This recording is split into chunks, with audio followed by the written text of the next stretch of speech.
Hello! This is your Master Topic Guide Pelin.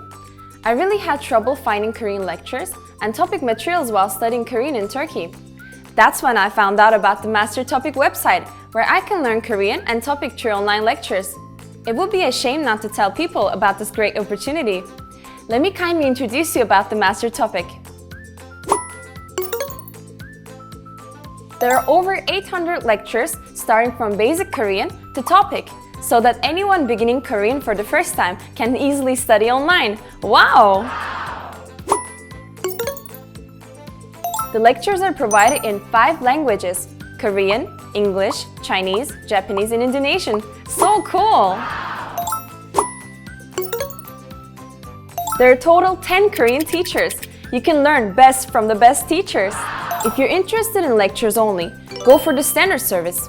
If you want lectures and a topic mock test, go for the premium service.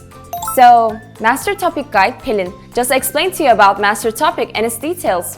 Visit the masterTOPIK website right away if you're interested in finding out your Korean skill.